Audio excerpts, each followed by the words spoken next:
कभी जमुना जी की घाट पे चले जाओ, गंगा जी के घाट पे चले जाओ हरिद्वार के किनारे पर। हरिद्वार के किनारे पर जब जाते हैं स्नान करने के लिए लिखा हुआ होता है, भैया वाटर में मत जाना, गहराई में मत जाना, ने डूब के मर जाओगे। सिकंजे पकड़ के जाना, चेन पकड़ के जाना। वहां लिखा होता है कि अगर डूब गए तो मर जाओगे।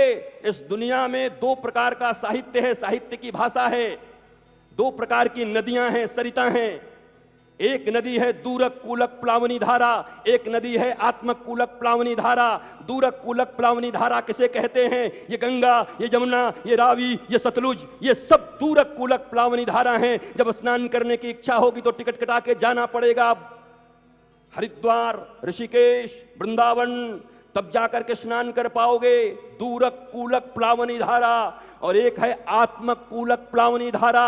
ये कौन सी नदी है, ये कौन सी सरिता है? कहा श्रीमद् भागवत की कथा, गीता की कथा, रामचरितमानस की कथा, गुरुवाणी, ये जो आत्मा के करीब से होकर बहती है, अगर उस नदी में नहाने की इच्छा हो तो वहां जाना पड़ेगा। और इसमें नहाने की इच्छा हो तो वृंदावन से रितेश्वर तुम्हारे पास आकर के तुम्हें इस नदी में स्नान कराने के लिए तैयार, संत आकर के तैयार हैं। तुम्हारे द्वार पर नदी आ रही है, सरिता आ रही है, लेकिन बैठे मत रह जाना कि रायपुर तक आए हैं तो हमारे घर में आ जाएं। रायपुर तक आ गई तो एक बार इस ऑडिटोरियम के घाट पे जरा डुबकी लगा लेना। और उस नदियों के किनारे में लिखी हुई होती है, do not go into the water, it's very deep here. बहुत डीप है, मत जाना, बह जाओगे, मर जाओगे। दूरक कूलक प्लावनी धारा की नदियों में अगर डूब गए तो मर जाओगे।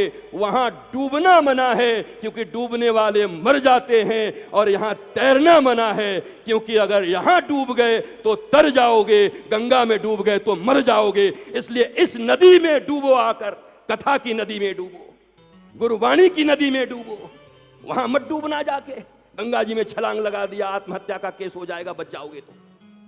पर यहां अपने आप को तैराना मत, यहां अपने आप को तैराना मत, यहां पूरी तरीके से बैठ के रहना।